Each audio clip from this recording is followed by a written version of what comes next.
एक काम करो, अगर तुम्हारे पास में कुछ पैसे हो तो मेरे को कुछ पैसे भिजवा दीजिए। अब वो खत के शब्द मैया रमा की कानों को छू रहे थे। एक तरफ नजर खत पर डालती है, एक तरफ नजर अपने बीमार बेटे की तरफ डालती है। हाथ में पैसे वही जो कंडे बेच करके लेके आई है। अब उनको समझ में नहीं आ रहा है कि हमारे पास जो पैसे हैं इससे हम अपने बेटे का इलाज कराएं या यही पैसे हम अपने साहब के लिए भेजें। विचार कीजिए, अगर आप लोगों में से ऐसी स्थिति किसी के पास में आ जाए तो आप लोग क्या करें? मुझे जवाब चाहिए आज कि अगर ऐसी स्थिति अगर मेरी किसी भी माँ बहन के ऊपर आ जाए तो कोई क्या करेगा? आज के टाइम की बात कर रहे हो, उम्मीद करता हूँ पति जाए भाड़ में, पहले अपने बच्चे की जान बचाओ। होता है नहीं होता है? घर में अगर बेटे की जरा से भी तबीयत खराब हो जाती है तो तुरंत बाहर गया हुआ आदमी को तुरंत फोन करते कि जल्दी आओ, बेटे की तबीयत खराब है। आदमी चाहे कोई करते हुए ढंग से काम कर रहा हो, काम छोड़कर घर भागता हुआ आता है कि भैया बच्चे की तबीयत हमारे खराब है, हमको घर जाना पड़ेगा। लेकिन बाबा साहब का सोच लो, दिल कैसा होगा, मैया रमा का दिल कैसा होगा कि बच्चा घर में बीमार पड़ा और पैसे सारे बाबा साहब को भेज दिए कि अगर मैं ये पैसे मैं अपनी बेटे के इलाज में लगाती हूँ तो मेरे साहब की पढ़ाई चलेगी, और यही पैसे अगर मैं साहब को भेजती हूँ तो मेरा बेटा नहीं बचेगा। समस्या दोनों तरफ, मैया बीच में। अब वो करे तो करे क्या, आंखों से आंसू निकल रहे थे, समझ में नहीं आ रहा था कुछ क्या करें। भाई ये तो बेटे का दर्द, उसकी माँ से पूछो कि बेटे का दर्द क्या होता है। जिस मैया ने अपने समाज के लिए एक नहीं, दो नहीं, तीन नहीं, बल्कि 4-4 संतानों की कुर्बानी दे दी, उस मैया के दिल पर क्या बीती होगी। उस समय माता रमाबाई ने 7 साल पूरे की साड़ी से गुजार दिए, तब आप लोगों के तन पर अच्छी अच्छी साड़ियां आई हैं। आज तो हजारों सैकड़ों साड़ियां भैया अलमारी में भरी रहती हैं। कभी आप लोगों ने विचार किया कि आज अच्छी अच्छी साड़ियां हम लोग पहन रहे हैं, किसके पीछे किसी ने खून के आंसू बहे? कभी विचार किया तुम लोगों ने? नहीं किया होगा, हमें पता है, क्योंकि माता रमाबाई ने बहुत ही दुख झेला। उन्होंने बाबा साहब जब अपने समाज की लड़ाइयों को लड़ रहे थे तो उनके ऊपर कई बार हमला भी हुआ बाबा साहब के ऊपर। ये देख करके मैया रमा को सदमा लग गया। जब मैया रमा को सदमा लगा तो वो जानते हो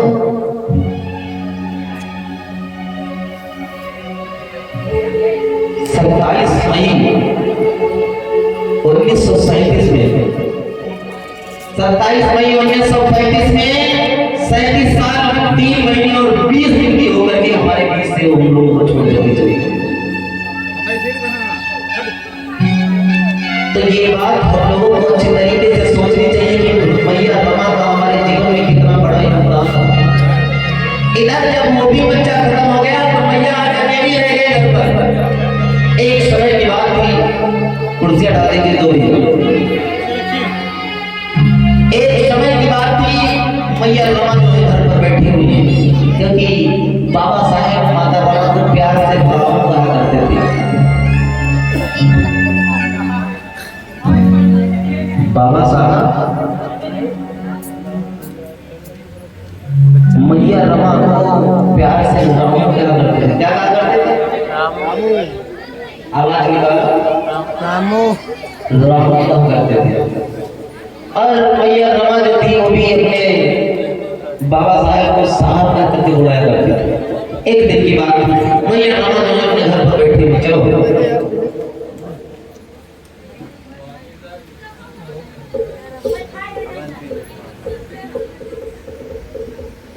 ये बैठी हुई है। तब तक इधर क्या हुआ, बाबा साहब का आना होता। बाबा साहब चलते चले आ रहे, कैसे भैया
तुम चिंता मत करो। देखो रामू, तुम अपना ख्याल रखा करो और एक दिन वो समय जरूर आएगा जब हमारे समाज के लोग इज्जत की जिंदगी और मान सम्मान की जिंदगी जिएंगे रामू। और जब तक मैं अपने समाज को सम्मान नहीं दिला देता तब तक मैं चैन से नहीं बैठूंगा रामू। क्योंकि मैंने पिताजी से वादा किया था रामू कि अपने इस समाज को आगे बढ़ाऊंगा। साहब बोलो रामू। देखिए, अब हमें किसी बात की चिंता नहीं है, क्योंकि जो हमने भैया सीटी आगे कौन सी माई है? अरे भाई पढ़ लेगा ये नहीं है।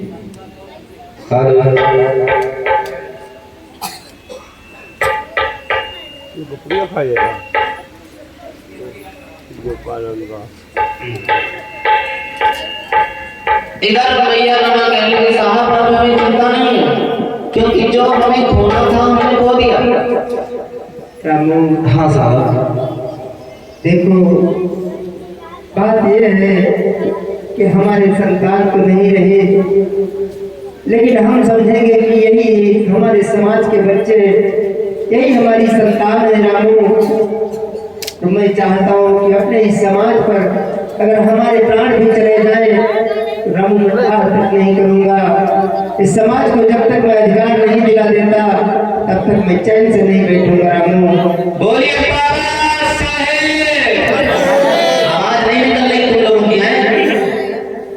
मुंह का है चिपकी हुई है का मतलब बेइज्जती करें तभी समझ में आता है। कम से कम आवाज निकालो। हम यहाँ बैठ करके अपने बाप का जयकारा नहीं लगवा रहे, हम इनका जयकारा लगवा रहे हैं जो सबके बाप थे। वो बोलने पे मजबूर मत किया करो।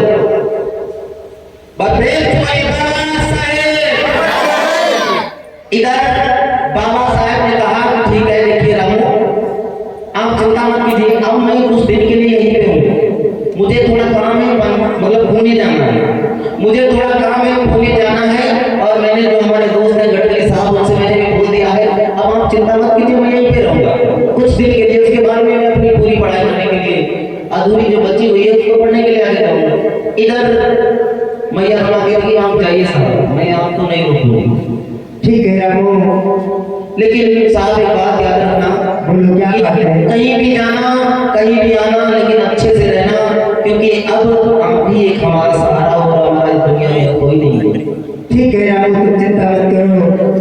मैं गडकरी साहब के साथ में एक मीटिंग है उसमें जा रहा हूँ। तो तुम इधर क्या हुआ तब तक गडकरी साहब का आना होता है। गडकरी साहब चलो, गडकरी साहब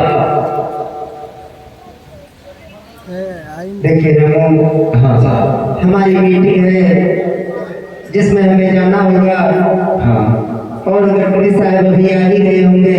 हाँ तुम घर पे रहो, अपना ख्याल रखना रामू।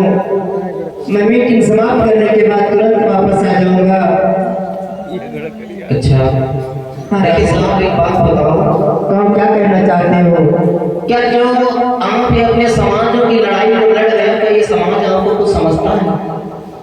देखो रामू, समाज हमें भले ही कुछ ना समझे, लेकिन मैं इतना जरूर जानता हूँ कि अगर मैं जीऊंगा तो रामू अपने इस समाज के लिए, और अगर मर जाऊंगा तो अपने इस समाज के लिए। पिताजी से वादा किया था जब तक अपने इस समाज को अधिकार नहीं दिला देता तब तक मैं चैन से नहीं बैठूंगा। इधर आए गडकरी साहब कह रहे हैं अम्बेडकर। आइए, नमस्कार सर। नमस्कार नमस्कार। आइए बैठिए सर। अरे नहीं, बैठा नहीं है, जिस काम के लिए हम लोगों को चलना है वहाँ पे निकलना पड़ेगा। ठीक है सर, चलिए, क्योंकि मीटिंग के लिए लेट भी हो रहा है। हाँ वही तो मैं बोल रहा हूँ। ठीक है इधर चलिए। रामू आप अंदर जाओ। ठीक है, भैया रमा दोनों ने मिल गया। आज इधर जो है बाबा साहब और गडकरी साहब दोनों लोग चले सामने की ओर, और कैसे चले हैं मेरे भाई, विचार कीजिए कहना है दिवाकर।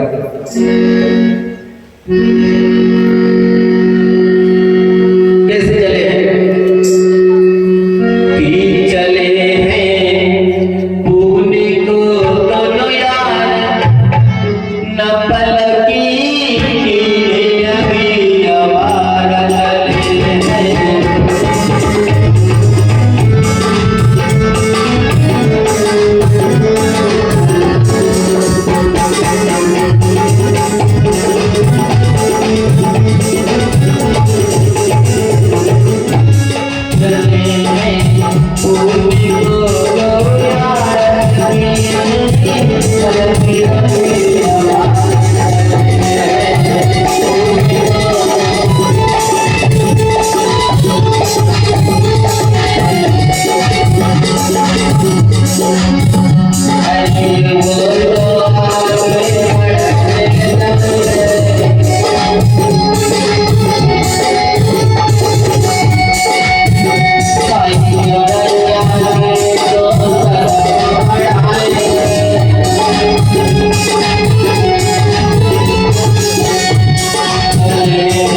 बनवाड़े रोड पर एक होटल का सुबह दवा था। तो आज होटल का नौकर जो है वेटर आज होटल को लगा रहा है। चलो भैया जल्दी वो मत भैया दे दीजिए इधर पीछे 3 नंबर इधर उसको 3 नंबर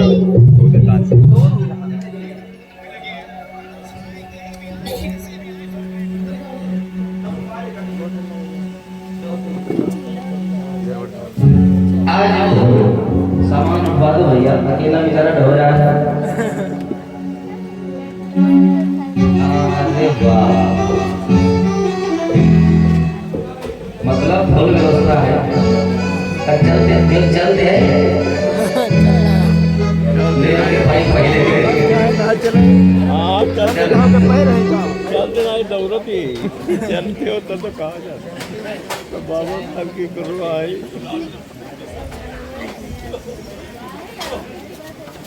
हट जाओ मैं मार सामने से हट जावा तो बैठे दूर करो तो कुछ हो जाता। हाँ इसको नीचे रख लो भैया, ऊपर लगाने पड़ेंगे उसके ऊपर रख दो कैलेंडर के ऊपर। हाँ इससे ये बात आराम से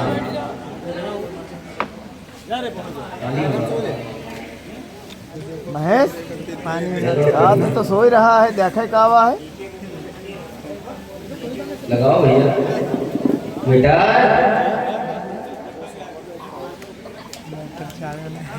अरे भैया कहाँ रहती है, कैसे आया भैया बीच में कैसे आया बाहर चला दे तब तो ना है ये मोटी वाली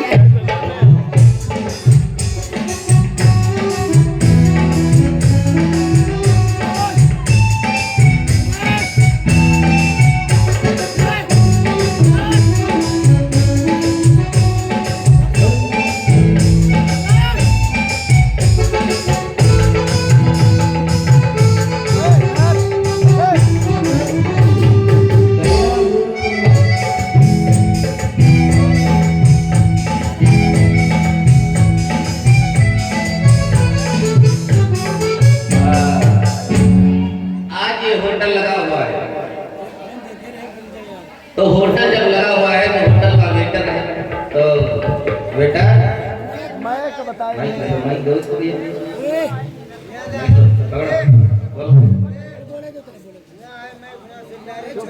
चुप बेटा। हाँ मालिक ये बताओ तुम्हारे होटल में क्या क्या है,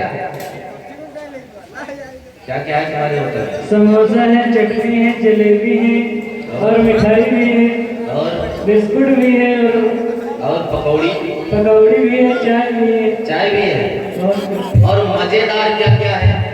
समोसा चटनी। समोसा मजेदार है। या हम कैसे मान ले तुम्हारे समोसे मजेदार है? सुनो, सुना है? इधर आज वेटर कहेगा हमारे जो होटल के समोसा एकदम मजेदार है। और कैसे मजेदार है विचार कीजिएगा, कहना है क्या बोला है भैया? क्या बोला है भैया? कि अरे समोसा मजेदार यार, अरे मेरे होटल में समोसा मजेदार यार, मेरे होटल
होटल को लगाए हुए बैठा। तब तक बाबा साहब ने दूर से देखा कि अरे गडकरी साहब, सा लग रहा है सामने कोई होटल है, शायद हमको वहां से पानी पीने को मिल जाए, चलो आगे चल करके देखते हैं। बाबा साहब चलते हुए चले आ रहे हैं। बाबा साहब इधर चलते हुए चले आ रहे हैं। इधर होटल का मालिक जो है वो उस होटल वाले से, मतलब वेटर से पहले ही बता के गया था कि ऐसा है, सुनो मेरी बात, कि अगर कोई नीची जाति का व्यक्ति अगर होटल पर आता है तो उसको होटल में घुसने मत देना, और अगर कोई ऊंची जाति का है तो उसको जो है अपने अंदर मतलब होटल में बिठा करके चाय नाश्ता सब कुछ करवाना। तो इधर तो वेटर कहने लगा अरे साहब तो हम पहचानेंगे कैसे कि कोई नीची जात का है कोई ऊंची जात का है? तो वेटर मतलब होटल का मालिक कहने लगा देखो अगर कोई बढ़िया सूट बूट में तगड़ा तंदुरुस्त आदमी हो, गोरा चिट्टा बढ़िया, तो समझ जाना ये कोई ऊंची कास्ट का है, उच्च वर्ग का है। अगर कोई फटे पुराने वस्त्र पहने हो तो समझ जाना कि ये कोई नीची जात का है। बोला ठीक है। इधर बाबा साहब आए और होटल में आए अंदर और कहने लगे अरे बेटा, अरे साहब आइए, बैठिए बैठिए बैठिए सर, कुर्सियां डालिए तुरंत। बेटे हाँ जी सर, बताएं सर। आपको बैठा दिया जाए। बैठ बैठ। भैया मुझे बड़ी जोरों से प्यास लगी है। अच्छा प्यास लगी? हाँ, अगर एक गिलास पानी तुझको पिला दो तो तुम्हारा बड़ा एहसान होगा। अरे क्यों नहीं भाई, हमारा होटल है, क्या हम 2 गिलास पानी पिला देंगे। इधर जो है वेटर ने गिलास में पानी को निकाला। जब गिलास में पानी को निकाला, इधर क्या हुआ कि ऐसे गिलास जल्दी करो भाई, गिलास में पानी को निकाला और गिलास पकड़ के और जैसे ही बाबा साहेब को हाथ में देने लगा,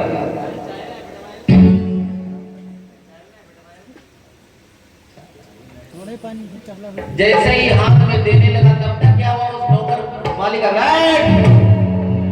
नारायण बदतमीज कहेंगे, तुझे इतनी भी अकल नहीं है कि किसको क्या दे रहे हैं किसको क्या नहीं दे रहे हैं। आज क्या हुआ, आज एकदम से वो गुस्सा हो गया और आज उस नौकर को बेचारे को मारने लगा। तेरी वजह से आज मेरा ये पूरा होटल जो है ये पूरा पवित्र हो गया, और तुम्हारी हिम्मत कैसे बढ़ गई कि तुम मेरे होटल पे उठा के घुस के चले आ गए? अरे सेठ जी, होटल पे आ गए, एक गिलास पानी मांग लिया, तो उसमें कौन सा गुनाह कर अरे दिया? कौन सा गुनाह नहीं, बहुत बड़ा गुनाह तुमने कर दिया। तुमको मालूम होना चाहिए, तुमने 4 किताबें पढ़ ली तो क्या हुआ, लेकिन रहोगे तो तुम शूद्र के शूद्र ही। देखिए सेठ जी, इतना नाराज क्यों होते हो? अगर पानी नहीं देना था तो बाहर बोर्ड लिख देते, लगा देते कि यहाँ पे शूद्रों को आना मना है। मेरा होटल है, हम चाहे लिखे चाहे ना लिखे, लेकिन तुमको तो पता होना चाहिए कि मैं कौन हूँ, किसके होटल में अंदर घुसे चला रहा हूँ। पहले तुम नीचे बाहर निकलो, बाहर निकलो पहले। इधर बाबा साहब को क्या किया उसने, होटल के बाहर कर दिया। इधर अब नौकर को मारने लगा, कहने लगा नाला है तरीके बदतमीज, तुझको जब हम बता करके गए थे कि कोई भी शुद्ध वर्ण का आदमी आए तो उसे अंदर मत घुसने देना, लेकिन तूने मेरी एक नहीं सुनी। क्यों नहीं सुनी? तो आज वो बेचारा कहने लगा मालिक मुझे नहीं पता था, आपने तो बताया था कि कोई शुद्ध एरिया इसी के टाइप से। अरे सेठ जी क्यों बेचारे को मार रहे हो? तुम चुप रहो बैठकर, मुझे तुमसे कोई मतलब नहीं है, मैं तुमसे कोई बात नहीं करना चाहता। इधर क्या लगा रहा है, चल दुकान बंद कर, आज का सारा पूरा मूड ही खराब होगा, चल होटल को बंद कर, घर चलते हैं। इधर क्या हुआ, वो मालिक जो था बेचारा नौकर को इतना मारा कि होटल को बंद करवा दिया। इधर बाबा साहब की आंखों से आंसू आ गए, कहने लगे देख रहे हो गडकरी साहब, देखो साहब, गडकरी साहब ये हमारे समाज की दशा है। बताओ, हम लोगों को होटल के अंदर घुसना मना है, यहाँ पे सिर्फ उच्च वर्ग के लोग ही आ सकते हैं, हमारे शूद्र वर्ग के लोग या होटल में नहीं प्रवेश कर सकते। अरे हमारे समाज की दशा, कितनी जिल्लत भरी हमारे समाज के लोग जिंदगी जी रहे हैं। गडकरी साहब, ये मुझसे देखा नहीं जा रहा है। इधर बाबा साहब की आंखों में आंसू आ गए और हुआ क्या भैया दिवाकर, कि वो सोच रहे अपने मन में, अरे नैनन से नीर आई है।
साहब। गडकरी साहब, हम लोगों की जिंदगी पशुओं से